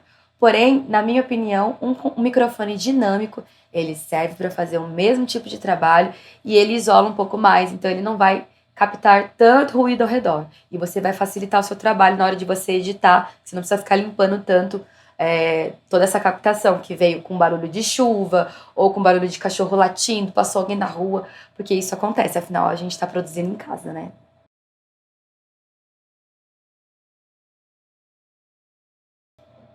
E por último, e não menos importante, para finalizar os itens do home studio, eu preciso da minha monitoração. O monitor nada mais é que escutar o que a gente fez. Não tem como, né? A gente precisa ver como é que tá ficando, então eu vou captar minha voz, vou transformar em ondas digitais ali, e beleza, eu preciso escutar como isso tá ficando. É muito relativo, porque conforme vai passando o tempo e você vai adquirindo maturidade de escutar o seu próprio som, escutar a sua própria voz, escutar o instrumento que você geralmente capta, você vai atribuindo certos tipos de frequências e a gente fala até cores, né, ao som. Porém, é muito relativo. Tem pessoas que gostam de trabalhar com fone e tem pessoas que gostam de trabalhar com caixas de monitores, que são aquelas caixinhas que geralmente você vê em estúdio, que elas estão colocadas uma de cada lado na mesa lá do do engenheiro de áudio, né, que ele vai captar, ele tem 2 caixas viradas para ele. Mas é muito de gosto, essas caixas existem de inúmeros valores também. E o que acontece? Como você está na sua casa, você não está num ambiente tratado acusticamente, você já vai ter diferenças. Então, vai fazendo testes, renderiza esse áudio, escuta no celular, escuta no fone que você tem, escuta em vários lugares. E não se esqueça que, para finalizar um som, existem padrões de volumes, de acordo com a plataforma que você vai soltar o seu som. Então, é só você procurar e digitar certinho lá quanto de volume para cada plataforma, para que o som não fique saturando e a plataforma tenha que comprimir o teu áudio, tá bom? Então, o monitoramento é você se escutar. Você vai pegando gosto e você vai vendo se você prefere caixas ou se você prefere fone. O importante é você escutar esse áudio depois de finalizado em todos os dispositivos possíveis. Coloca no carro, coloca no celular, coloca no computador, porque hoje em dia as pessoas escutam um áudio em todos os lugares possíveis. Então a gente tem que fazer esse teste, tá bom? Bom, e para finalizar agora, falar um pouquinho de repertório, porque tá tudo relacionado. Quando a gente monta um trabalho e a gente quer expor para as pessoas, seja nos streamings, seja nas redes sociais, ou seja pessoalmente, a gente tem que montar uma lista de músicas e ser coerente com aquilo que a gente quer passar, não é verdade? Então vamos pensar que você é um artista independente e você grava suas próprias músicas. Você tem o seu repertório, que são as músicas que você compõe. Porém, não existe só esse tipo de trabalho artístico. Existem os trabalhos, como eu já mencionei antes, do operário da música, que ele vai fazer uma festa de casamento, ele vai fazer um barzinho, ele vai fazer um entretenimento da noite. Então, ele também precisa saber como montar esse repertório. Assim como, ao gravar seu EP, ao soltar um material audiovisual nas redes, você também tem que ter uma relação com o repertório, porque conforme você vai gravando músicas, você vai deixando de ter repertório para expor nas redes. Mas esse repertório continua ali. Como saber mais músicas? Quais músicas eu vou colocar no meu repertório? O que fica bom na minha voz? Isso realmente faz diferença? O repertório faz diferença na vida do músico? Faz, e faz muita diferença. Eu acho que repertório é um dos temas onde, desde os músicos iniciantes até os músicos mais experientes, às vezes acaba escorregando. Eu consigo me lembrar de pelo menos alguns 2, 3 deslizes que eu já fiz esse mês que passou em relação ao repertório, porque é algo muito orgânico. Então, eu trabalho com entretenimento, eu sou operário da música. Então, eu faço um repertório pensando num público X e chego lá, tem um público Y. Então, eu tenho que mudar todo o meu repertório. Mas vamos partir de 2 princípios. O primeiro princípio, eu sou uma artista independente. Então, eu vou montar um show que tenha apenas as minhas músicas, e eu tenho mais flexibilidade nesse repertório, porque eu vou lançar um flyer, eu vou lançar uma divulgação falando que é um show com as minhas músicas. Então eu tenho mais liberdade. Porém, ao criar esse repertório, ao desenvolver esse show, a gente precisa tomar certos cuidados em relação a isso para que a gente não se auto-sabote. Então, músicas que a gente considera difícil, geralmente a gente não coloca músicas difíceis todas juntas no mesmo lugar do repertório. Né? Então vamos pensar que eu tenho um repertório de 10 músicas no meu show, com músicas de composições minhas. Eu não posso colocar músicas que eu considero difícil. A primeira música é muito difícil e já vou colocar as duas, a segunda e a terceira também músicas que eu considero difícil, porque daí eu já me sinto mais livre, porque eu já passei pelas músicas difíceis. Eu não acho aconselhável, porque todos nós sabemos que aquele friozinho na barriga de apresentar um trabalho, ele vem em todos os shows. Então eu acho bacana, principalmente, você começar o seu show com as suas canções, com músicas que te tragam mais segurança, para você sentir aquele público que tá te escutando, que tá te assistindo, e para você também perceber a resposta de tudo isso, né? Muitas das vezes a gente começa um show não se ouvindo bem, né? A gente começa um show um pouco correndo, a gente acabou de vir de outro evento. Então, prefira no seu repertório autoral, no seu show independente autoral, prefira músicas que te tragam mais segurança nesse começo de show aí. Poxa, mas eu vou ficar só na minha zona de conforto? Poxa, mas eu vou ficar só na minha zona de conforto? Não, lógico que não. A gente tem que ter pontos altos também no show. Aí eu aconselho, separe músicas que você considera dramáticas ou difíceis em pontos altos do show, para você conseguir prender a atenção aí da sua plateia, das pessoas que admiram o seu trabalho, sem você se sentir insegurança, que é uma das coisas que a insegurança ela acaba com qualquer show. Então, para você se sentir seguro, saiba onde colocar as músicas para que você esteja preparado quando chegar a hora de cantar e de tocar aquela música. Agora vamos falar do operário da música, que é o que a maioria de nós somos. Muitas das vezes nós temos nosso projeto independente ali, o nosso projeto autoral guardadinho, não conseguimos trabalhar tanto com eles e a gente tem que montar outro repertório, que é o repertório de tocar em festas de casamento, tocar em barzinhos, tocar em formaturas. Como proceder? Como começar a pensar nessas músicas? Primeira coisa, para a gente ter um repertório, a gente precisa ouvir músicas, né? Então, a gente que trabalha com o público, trabalha com entretenimento, a gente tem que estar antenado sim no que está acontecendo, no que está rolando. E se for de seu agrado, e se condizer com a visão de show que você quer levar, esteja sim, sempre atento às novidades.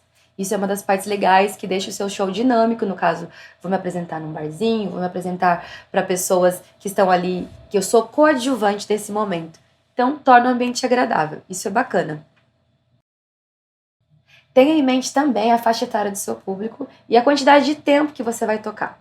Muitas das vezes acontece isso também. A gente vai tocar em grandes temporadas, né? Em lugares que são pontos turísticos, a gente acaba fazendo às vezes 6 a 8 horas de som.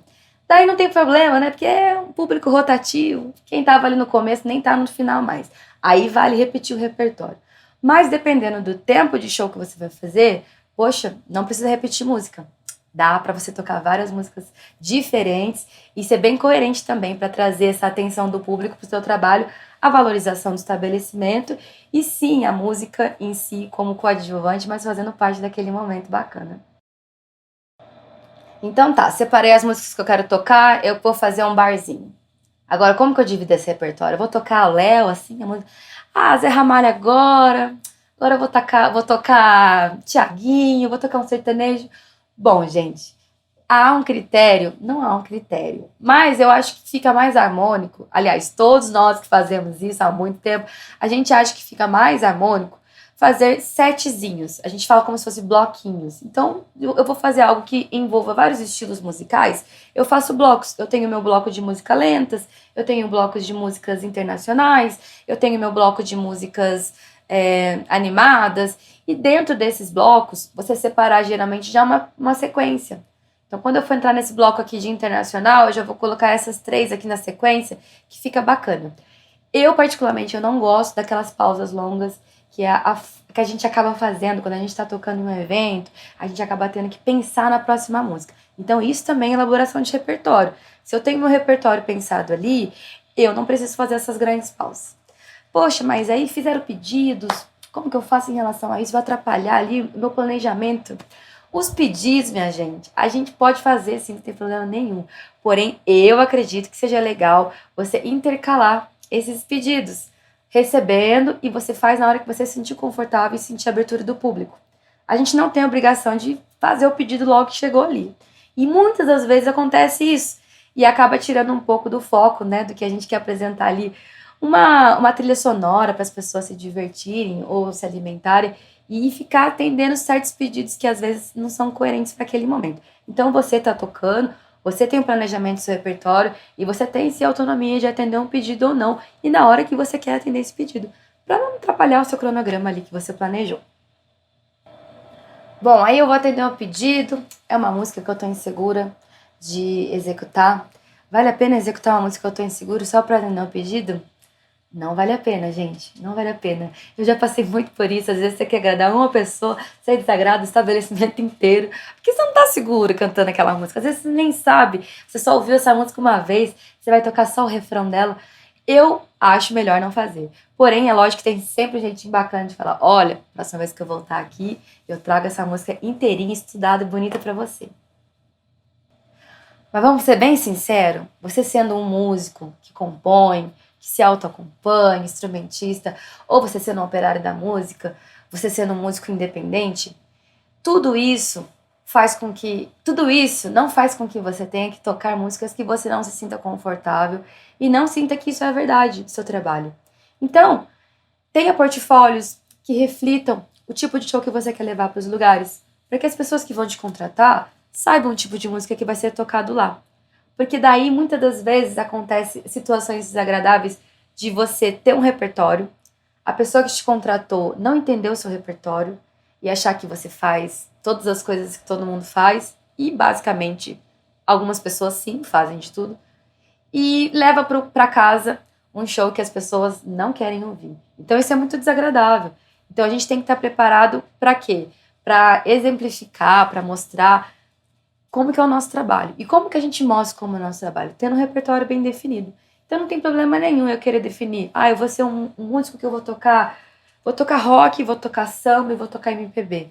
Não tem problema nenhum. Porém, define esse repertório de rock, define esse repertório de samba, de MPB, para que quando o contratante vier perguntar e vier saber do seu trabalho, ele tenha referências para entender se vai caber no evento dele, na casa que ele quer te colocar ou não. Que a gente não é obrigada a acrescentar músicas que a gente não se sinta confortável cantando. Seja ela muito difícil, seja ela porque tá na moda, ou seja ela que é uma música que, mas todo mundo faz ela, eu tenho que fazer também. Não, busque sempre autenticidade. Eu acho que o grande lance da música, da arte em si, é que cada pessoa pode ter uma visão sobre o próprio trabalho, sobre o trabalho do outro. Então, seja autêntico. Busque entender o que realmente você gosta e faz bem. Porque não são todas as pessoas que tocam todos os estilos bem e às vezes se sente pressionada a ter que tocar tudo porque outra pessoa toca. Então, o seu repertório, ele reflete o que a música significa para você. Se você é uma pessoa alegre pra cima, por que não focar no repertório assim? Se você é uma pessoa mais dramática, né? Se é uma pessoa mais romântica, por que não fazer um repertório que reflita isso? A gente não precisa fazer exatamente tudo e não precisa fazer tudo bem. Ninguém faz tudo bem, né? Tudo muito bem. A gente tem as nossas dificuldades e eu gosto de apresentar aquilo que eu tô segura, não é mesmo? Tudo isso para dizer o quê? A gente tem que ter autonomia, a gente tem que ter independência.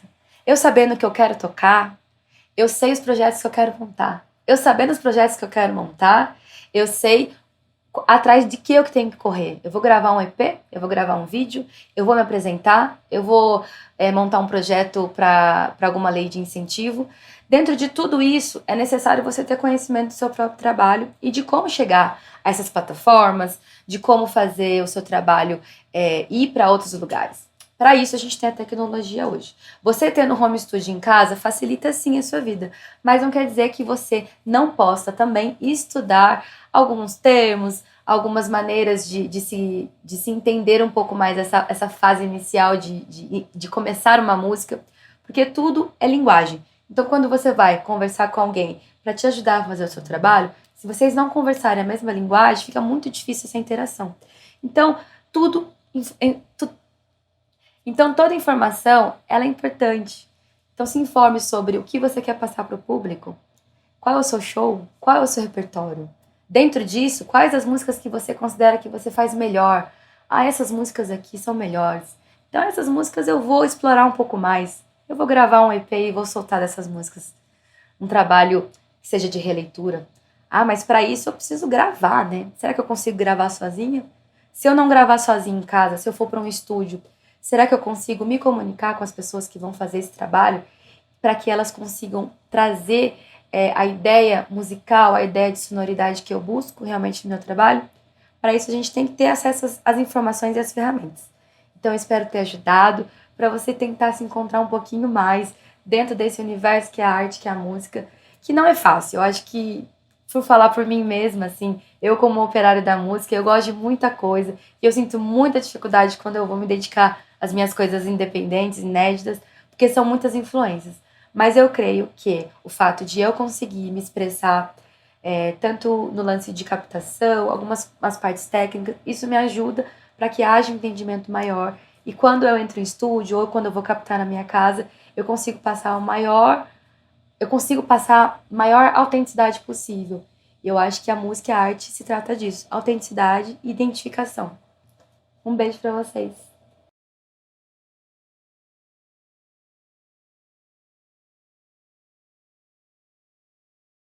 Oi, pessoal, eu sou a Jana Andrade. Eu sou uma mulher branca, meu cabelo é enrolado até o ombro louro. Eu tenho olhos castanhos, uso óculos.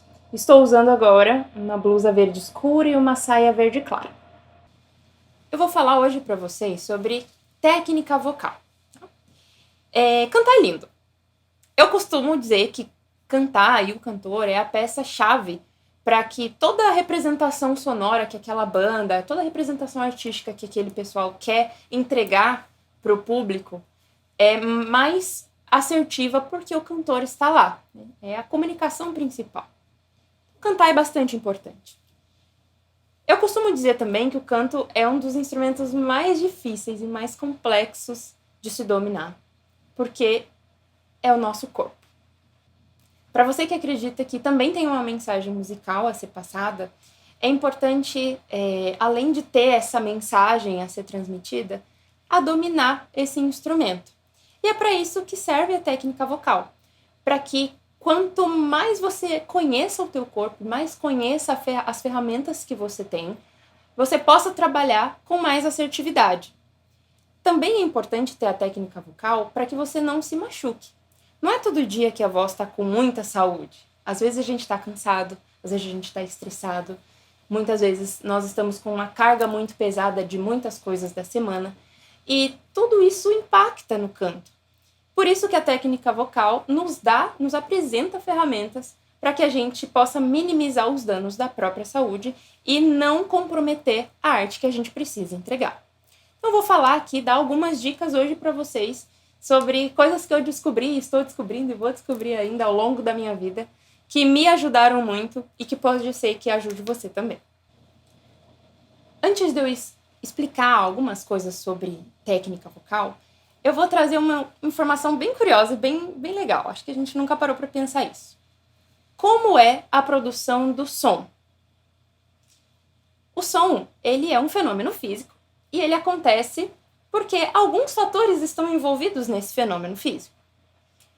Por exemplo, se eu bato uma palma,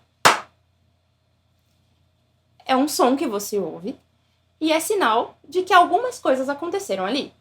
Primeiro, o que aconteceu foi o choque, né? O choque das minhas palmas, das minhas mãos. Um outro fenômeno que aconteceu, mas que a gente não percebe, é que o ar empurrou esse som que foi produzido pelas minhas mãos para um determinado espaço. Então, a gente tem três fatores aí, né? Três itens que compõem a formação do som. O primeiro, um choque, entre aspas, entre duas coisas. O segundo, o ar. O terceiro, um espaço de ressonância. Com o nosso corpo funciona exatamente da mesma maneira. A gente precisa do ar, a gente precisa de uma formação do som e a gente precisa do espaço de ressonância. Vamos entender isso melhor. No corpo da gente, ao contrário dos outros sons externos que a gente tem, nós não temos ar naturalmente. A gente precisa de ar por meio da respiração.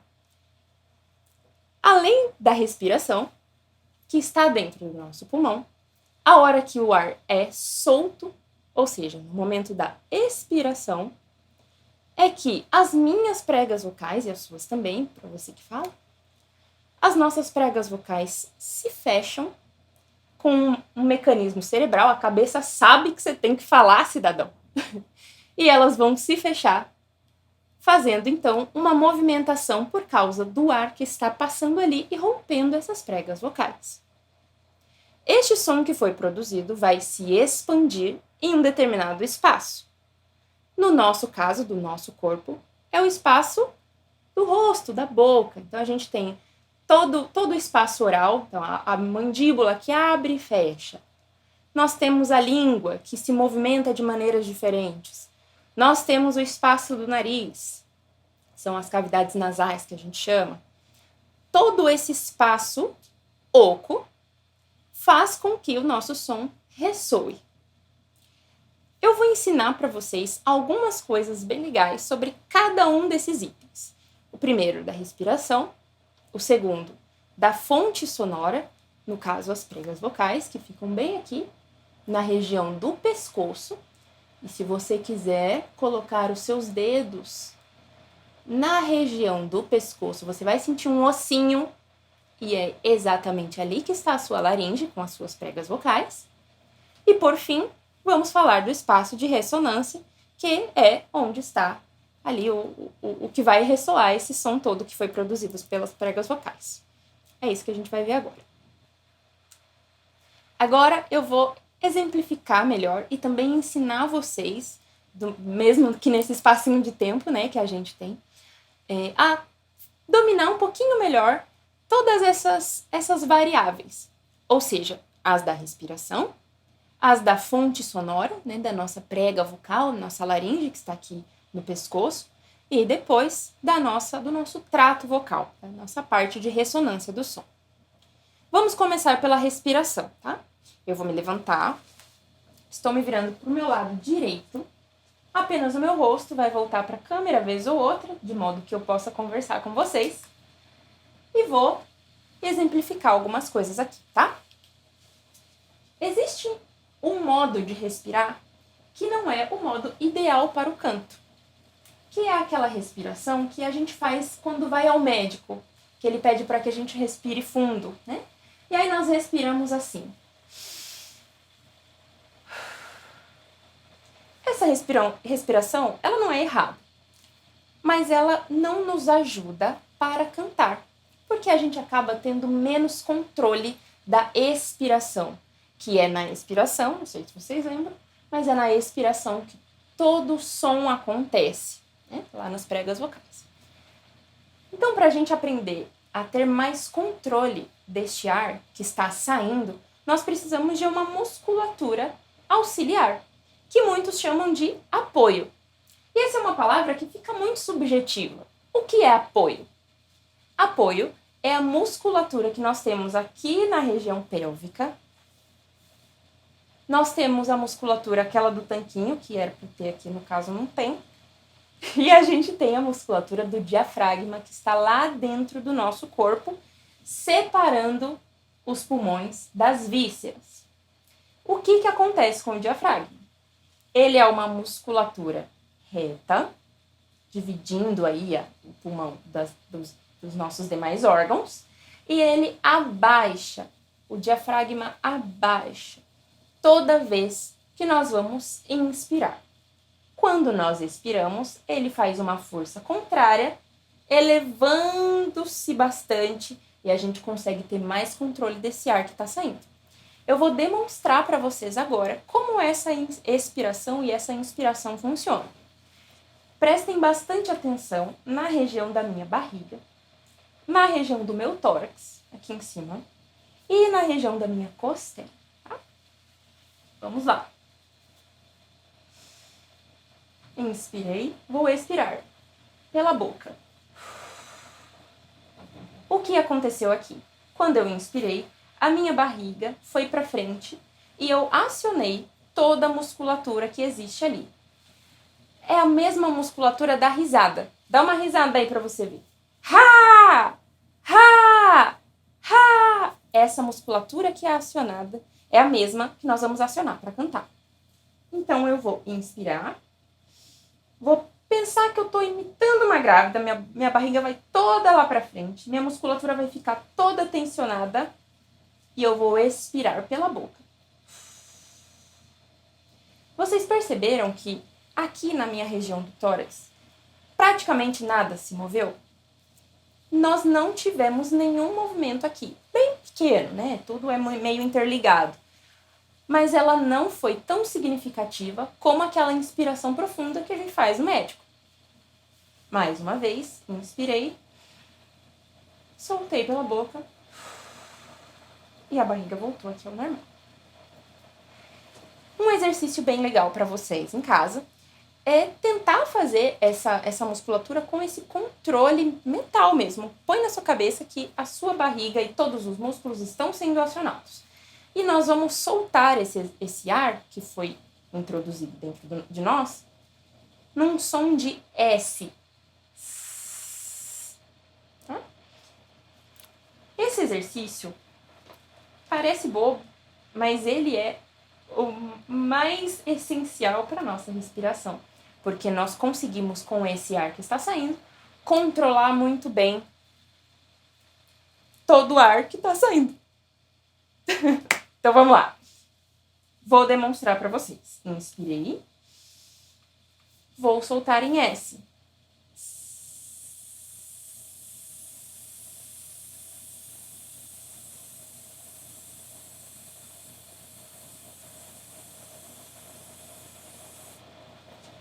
Faça esse exercício pensando mais no controle e na estabilidade do ar do que efetivamente o tempo que ele vai durar.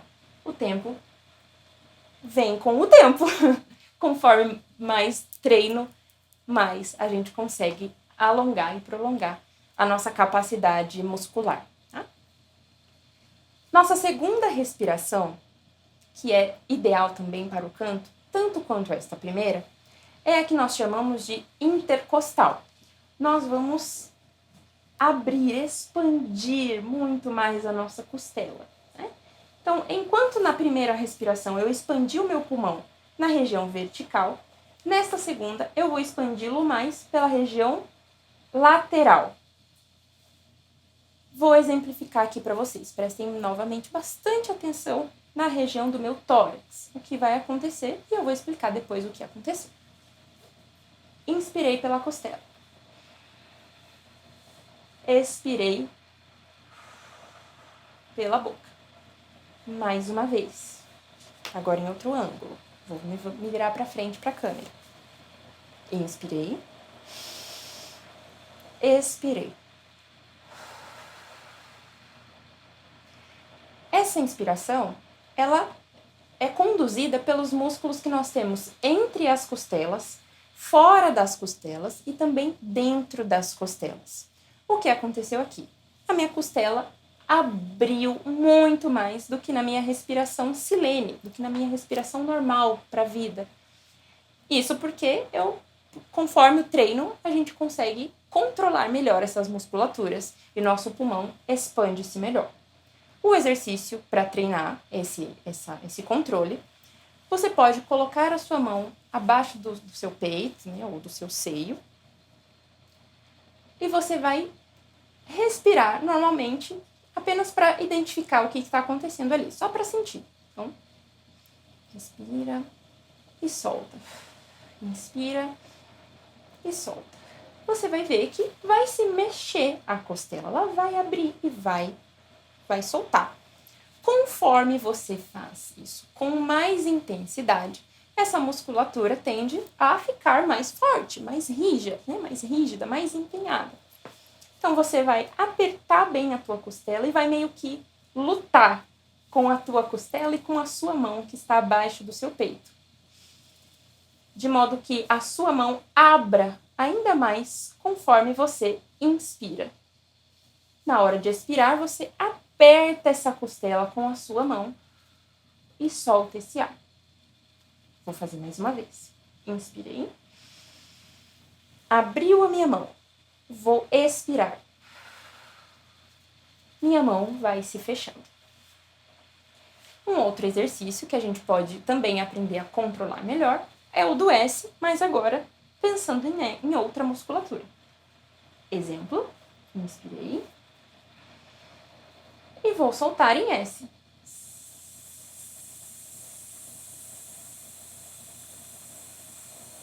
Até o final do seu ar. Não vou fazer aqui, senão vai ficar muito longo. A terceira respiração que nós podemos fazer é a eupneia. A eupneia é a junção dessas duas respirações. Nossa, Jana, mal tô conseguindo fazer uma, você me vem com 3 e mais 4, junta tudo depois de uma vez? É isso mesmo. A eupneia, ela é uma respiração que nos ajuda aquela reservinha de emergência, sabe? Então, nós vamos usar absolutamente toda a capacidade do nosso pulmão, vertical e horizontal. Eu vou inspirar, vocês vão ver também com esse exemplo que eu vou dar aqui, tá? Depois eu vou explicar também como que está acontecendo isso no corpo. Vou inspirar acionando primeiro a minha barriga e toda essa musculatura inferior da minha barriga. Inspirei. E agora eu vou continuar inspirando com a minha costela. Vou fazer novamente. Inspirei aqui embaixo.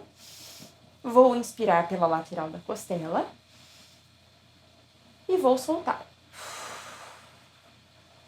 É muito ar que a gente é capaz de respirar, né? De inspirar. E quanto mais controle a gente consegue ter de toda essa musculatura, mais o nosso canto vai ficar adequado à nossa intenção. Jana, qual respiração é melhor? Depende. Depende do que é a tua apresentação, depende de como é a tua característica sonora, depende também da intenção da sua banda, depende do lugar que você está, né, da acústica do local. Depende também, olha só, até do microfone. Muita coisa está envolvida nesse processo, mas você vai saber o que é melhor mesmo fazendo. É nas pregas vocais que o som humano é emitido. Então, eu já expliquei isso há pouco, né? Quando nós vamos falar, nossas pregas vocais se fecham, o ar rompe as pregas vocais, elas vão vibrar e esta vibração vai ser empurrada para o ar, para a nossa boca, onde o som vai ser concluído. Como as pregas vocais são um instrumento muito, muito sensível, eu não vou dar aqui para vocês exercícios específicos, porque é muito pessoal, realmente, né? Eu posso machucar vocês e não é o meu intuito. O que eu vou tratar aqui é sobre o aquecimento vocal. Vocês não sei se já fizeram, se já viram profissionais que trabalham com voz, seja voz falada ou voz cantada, fazendo sons esquisitos. Como, por exemplo... Ou, por exemplo... Ou até...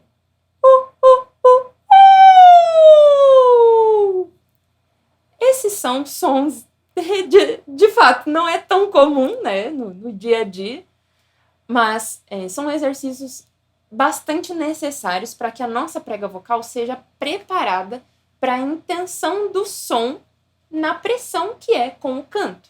Quando a gente só fala, a prega vocal está acostumada, então a gente não tem muitos riscos. Costumo associar isso a um atleta. O cantor é um atleta da prega vocal. Ele está todo dia, fazendo uma intensidade sonora muito grande, muito elevada. E é necessário que essa prega vocal esteja preparada, esteja amaciada e seja muito bem tratada para que a gente não a perca. Então, vou falar um pouquinho sobre aquecimento vocal. Para que eu não machuque vocês, mais uma vez frisando, eu vou dar apenas 3 exercícios que eu sei que vocês podem fazer com tranquilidade em casa, tá? O primeiro exercício, e se você conseguir já pensar na respiração que a gente acabou de aprender, você já pode usar. O primeiro exercício, nós vamos fazer uma vibração de língua. Por enquanto, com apenas um som, tá? Sem muitas variações de intervalos sonoros. Por exemplo, vou inspirar, vou encontrar um som que fique confortável para mim. Para mim esse som é confortável. E vou fazer uma vibração de língua nesta sonoridade.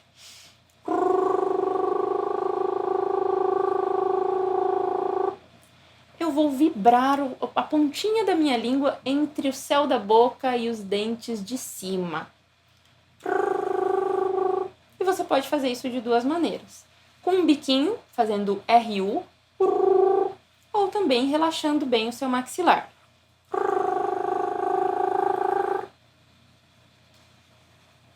Você pode também optar por uma outra vibração, a vibração de lábio.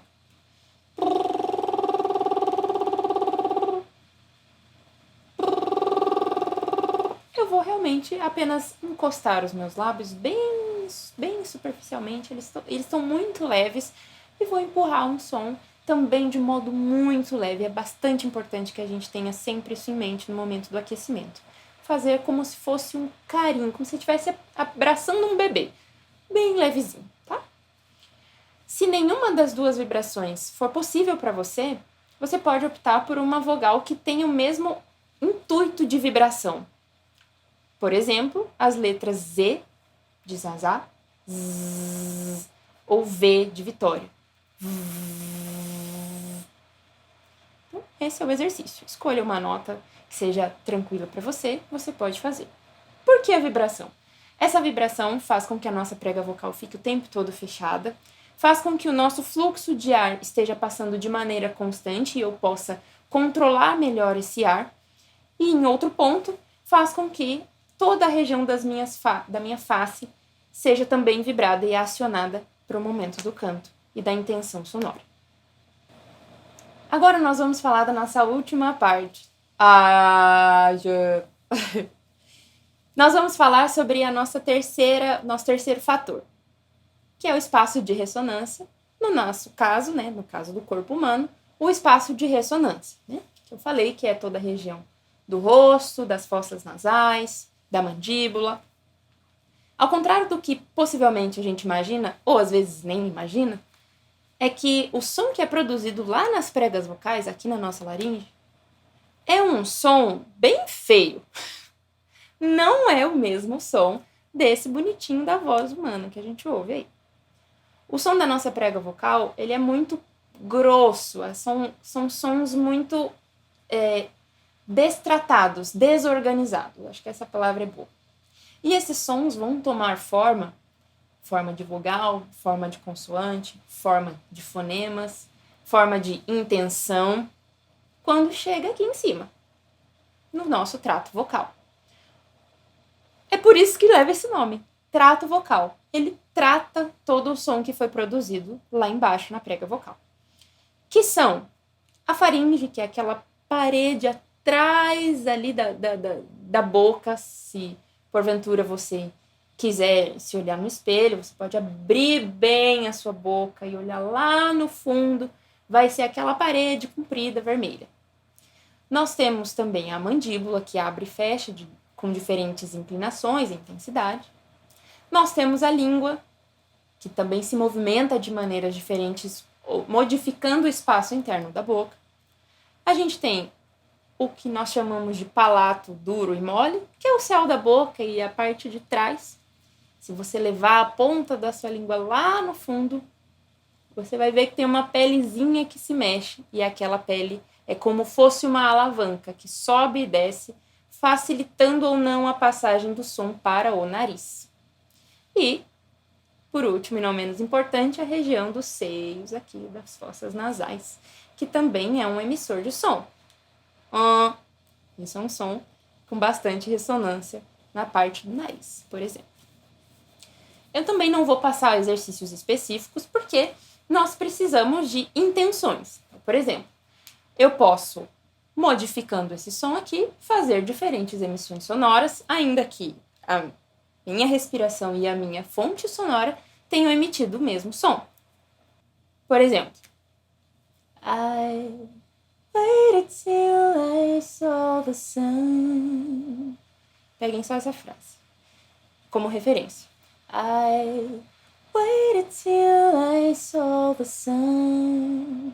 Agora eu vou mudar a intenção sonora. I waited till I saw the sun. Foi um som mais anasalado. Agora eu vou mudar novamente a intenção do som.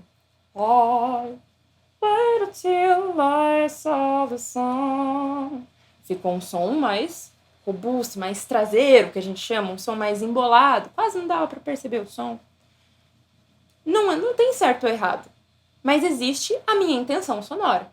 E se eu misturar esses três? Será que fica bom? Vamos tentar.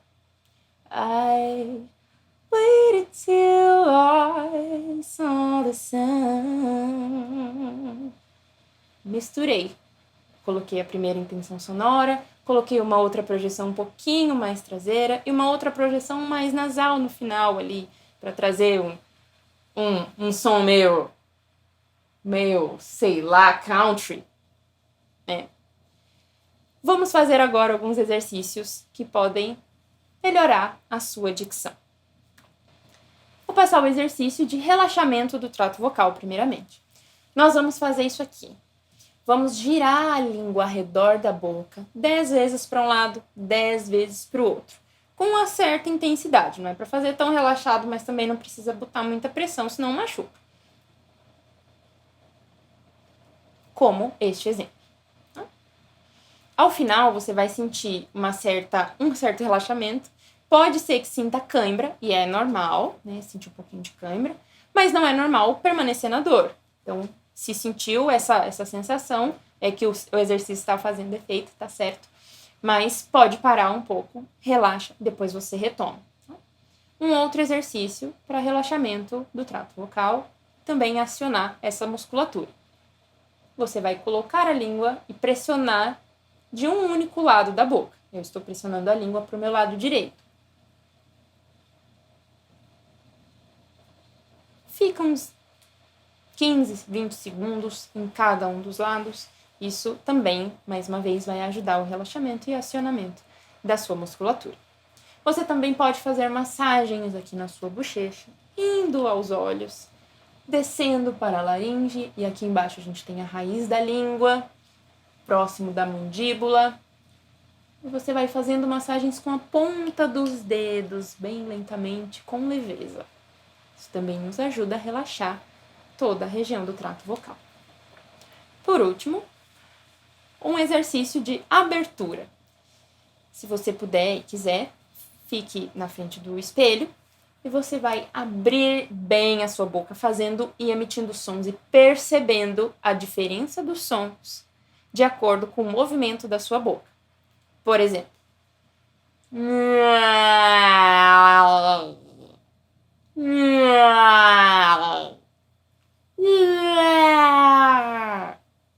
é um exemplo.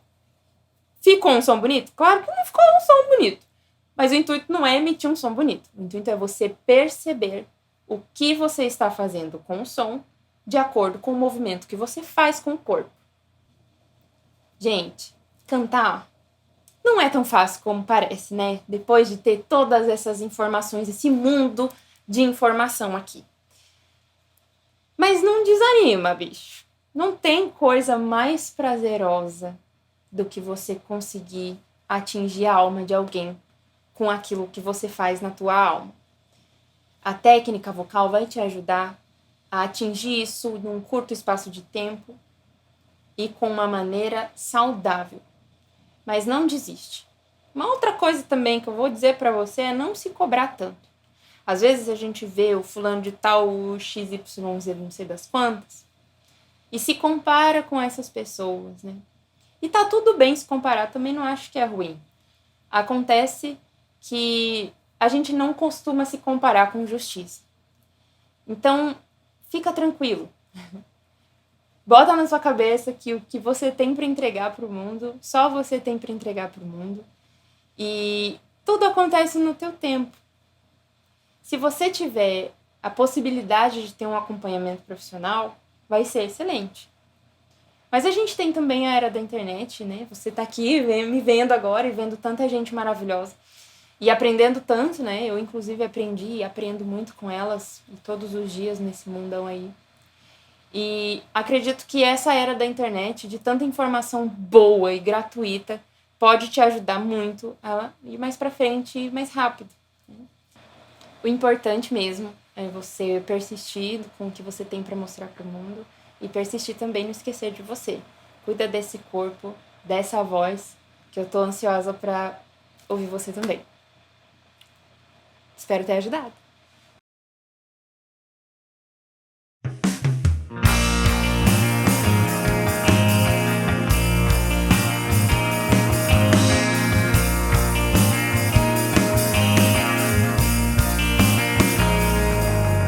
Sem razão, passou o dia mais uma vez.